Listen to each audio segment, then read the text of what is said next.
Shalom saudara yang dikasihi oleh Tuhan Yesus Kristus. Mari siapkan hati kita untuk menyembah bersama saat ini.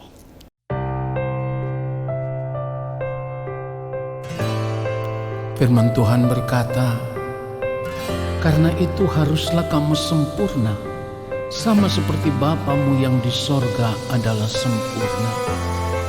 Oleh sebab itu kita mau berjuang untuk hidup benar, hidup kudus, hidup berkenan di hadapan Allah Bapa di surga, dan menjadi sempurna sama seperti Dia. Menyenangkan hatimu, Tuhan, itu kerinduan hatiku. Ya Bapa, ku mau selalu kudus dalam seluruh hidupku.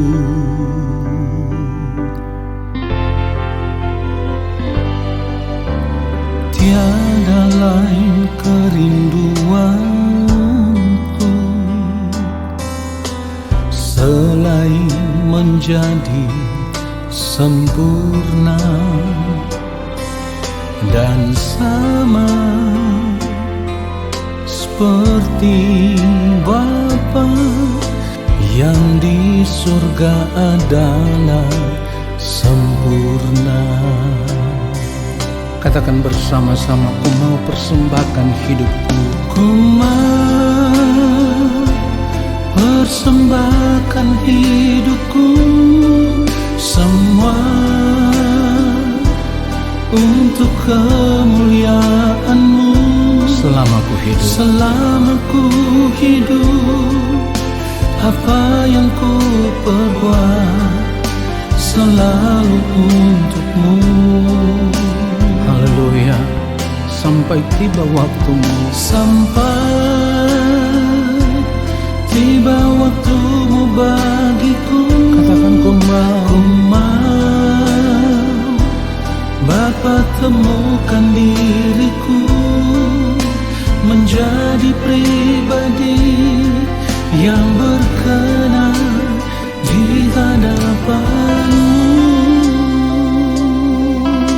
Tidak ada kerinduan yang lain ya Tuhan, selain rindu untuk menjadi sempurna seperti yang Engkau mau. Haleluya. Oh, tiada lain kerinduanku selain menjadi sempurna sama seperti Bapa yang di sorga adalah sempurna. Mari katakan, ku mau persembahkan hidupku. Ku mau persembahkan hidupku. Katakan semua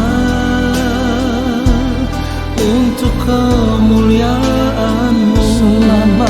Selama ku hidup, apa yang ku perbuat selalu untuk-Mu. Sampai tiba waktumu, sampai tiba waktumu bagiku. Ku mau Bapa temukan diriku menjadi pribadi katakan yang berkenan di hadapan-Mu. Ya Bapa, kami mau mempersembahkan tubuh kami sebagai persembahan yang hidup, yang kudus, yang berkenan kepada-Mu. Haleluya. Ku mau persembahkan hidupku. Katakan semua untuk kemuliaan-Mu. Yes. Selama ku hidup, apa yang ku perbuat selalu untuk-Mu.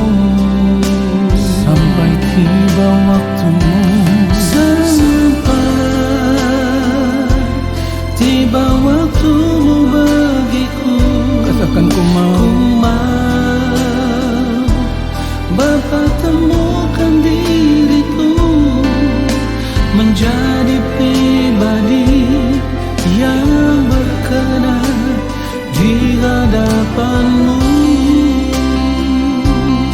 menjadi pribadi yang berkenan, menjadi pribadi yang berkenan. Katakan sekali lagi, menjadi pribadi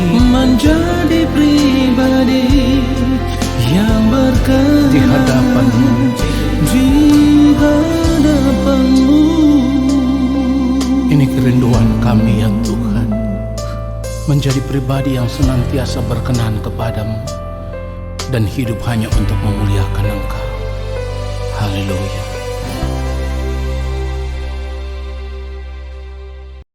Mari kita berdoa. Yang Maha Kudus Allah Bapa kami yang ada di dalam kerajaan sorga, Bapa kami rindu mendengarkan kebenaran firman-Mu saat ini. Bapa berbicaralah bagi kami, Roh Kudus Tuhan mengurapi setiap kami, lalu ketika kami mengerti akan kebenaran firman Tuhan yang kami dengar, kami mau hidup seturut firman-Mu. Di dalam nama Tuhan Yesus Kristus kami berdoa, haleluya, amin. Saudaraku yang dikasihi oleh Tuhan Yesus Kristus, kita harus jujur bahwa seringkali kita tidak taat di dalam berbagai hal yang kita lakukan dalam hidup ini. Seringkali kita tidak taat. Kebiasaan-kebiasaan hidup seperti inilah yang pada akhirnya akan membuat diri kita juga tidak taat di dalam melakukan apa yang menjadi perintah Allah atau apa yang menjadi kehendak Allah Bapa di sorga. Kenapa saya katakan demikian? Karena kalau untuk hal-hal yang kecil seperti tugas, tanggung jawab pekerjaan, atau janji dengan orang lain, ketidaktepatan waktu di dalam segala hal, sudah sering kita langgar atau kita tidak tepati. Dalam hal ini kita tidak taat. Bagaimana mungkin untuk perkara-perkara surgawi? Dalam hal ini ketaatan untuk melakukan semua kehendak Allah Bapa di surga. Bagaimana mungkin kita bisa taat untuk hal itu kalau di dalam perkara-perkara kecil kita tidak taat? Padahal firman Tuhan mengajarkan kita supaya kita taat dalam hal yang kecil, dalam perkara-perkara yang kecil, baru kita bisa diberikan tanggung jawab yang besar. Saudaraku, kita harus mulai mengerti bahwa ketaatan itu akan membawa keuntungan bagi kehidupan kita. Bukan saja untuk kehidupan kita hari ini, tetapi yang terutama adalah kehidupan kita di dunia yang akan datang, di langit baru dan bumi yang baru. Kita harus akui bahwa selama kita hidup di dunia ini, kehidupan kita sudah terlanjur dicemari oleh cara hidup dunia yang salah. Pada akhirnya, ketidaktaatan di dalam hal kecil kita anggap biasa, bohong-bohong kecil juga kita anggap biasa, ya, nipu-nipu kecil juga kita anggap biasa. Inilah cara hidup yang dunia ajarkan kepada kita. Dan konyolnya saudaraku, kita menganggap bahwa cara hidup seperti ini wajar. Nah, saudara yang dikasihi oleh Tuhan Yesus Kristus, sebagai orang percaya, cara hidup seperti ini tidak berkenan di hadapan Allah. Ketaatan kita harus benar-benar sama seperti ketaatan yang maha mulia Tuhan kita Yesus Kristus ketika masih hidup di dunia ini, ketika masih hidup sama seperti manusia. Tuhan Yesus hidup di dalam ketaatan penuh, tunduk di dalam kedaulatan Allah Bapa di sorga. Dan ketaatan yang Tuhan Yesus nyatakan dalam hidupnya tanpa batas. Ibrani pasal yang kelima ayatnya yang ke-8, firman Tuhan katakan begini, dan sekalipun ia adalah anak, ia telah belajar menjadi taat dari apa yang telah dideritanya. Ayat 9, dan sesudah ia mencapai kesempurnaannya, ia menjadi pokok keselamatan yang abadi bagi semua orang yang taat kepadanya. Jadi Tuhan Yesus tidak bisa menjadi pokok keselamatan yang abadi kalau Tuhan Yesus tidak taat kepada Allah Bapa di sorga. Saya harus ingatkan sekali lagi untuk kita semua bahwa yang mulia Tuhan Yesus Kristus hidup di dalam ketaatan saat itu. Tuhan Yesus hidup di dalam keadaan sebagai manusia atau sama dengan manusia. Firman Tuhan katakan di dalam Filipi pasal yang kedua, ayatnya yang ke-8, dan dalam keadaan sebagai manusia. Perhatikan itu, dan dalam keadaan sebagai manusia, ia telah merendahkan dirinya dan taat sampai mati, bahkan sampai mati di kayu salib. Saudara yang dikasihi oleh Tuhan Yesus Kristus, ketaatan seperti itulah yang harus dimiliki oleh kita sebagai orang percaya. Kita harus benar-benar mencontoh cara hidup, gaya hidup Tuhan Yesus Kristus. Di dalam ketaatan Tuhan Yesus melakukan semua kehendak Allah Bapa di sorga, sekalipun di dalam ketaatannya itu Tuhan Yesus harus mengalami penderitaan, siksaan yang sangat luar biasa. Tetapi ingat baik saudaraku, dari ketaatan hidup Tuhan Yesus melakukan kehendak Allah Bapa di sorga, di dalam seluruh keberadaan hidupnya, ia menjaga hidupnya dalam kesalehan. Itulah yang membuat yang mulia Tuhan Yesus Kristus telah didengarkan. Jadi selama hidupnya, ia hidup di dalam pergumulan, di dalam doa dan ratap tangis dan keluhan kepada Allah Bapa di sorga. Sebab firman Tuhan katakan di dalam Ibrani pasal yang ke-5 ayat yang ke-7, dalam hidupnya sebagai manusia ia telah mempersembahkan doa dan permohonan dengan ratap tangis dan keluhan kepada Dia yang sanggup menyelamatkannya dari maut. Dan perhatikan baik, karena kesalehannya ia telah didengarkan. Jadi ketaatan yang sangat luar biasa yang telah ditunjukkan oleh Tuhan Yesus, ketaatan seperti itulah yang harus kita miliki sebagai orang percaya. Nah saudara, kalau kita mau benar-benar hidup di dalam ketaatan, satu hal yang harus menjadi landasan kehidupan kita adalah kita harus menanggalkan semua kepentingan diri sendiri dan kita hidup melakukan kehendak Bapa. Dengan kata lain, kita harus memiliki prinsip hidup seperti yang firman Tuhan katakan di dalam Filipi 1 ayat 21, karena bagiku hidup adalah Kristus dan mati adalah keuntungan. Yang kita mau cari di sini kan keuntungannya setelah berada di balik kematian. Tetapi sebelum berada di balik kematian, kita harus memiliki prinsip hidup kekristenan yang benar. Kita hidup hanya bagi Kristus dan tidak ada yang lain, termasuk tidak ada lagi kepentingan kesenangan diri sendiri.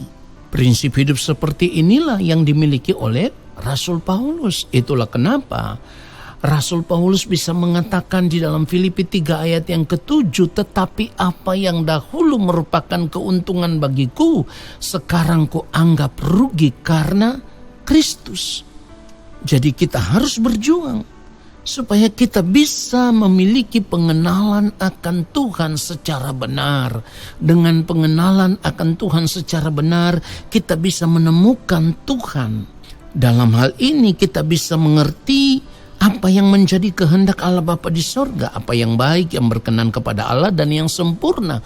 Lalu kita hidup melakukan semuanya itu, saudaraku.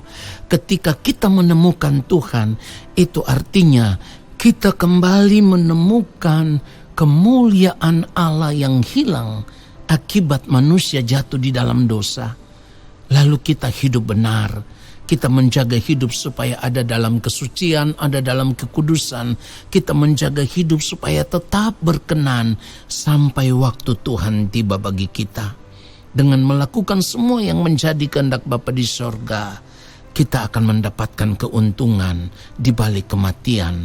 Dan ketika kita berjumpa dengan Allah Bapa di sorga, Bapa akan berkata, inilah anakku yang kukasihi, kepadanya lah aku berkenan.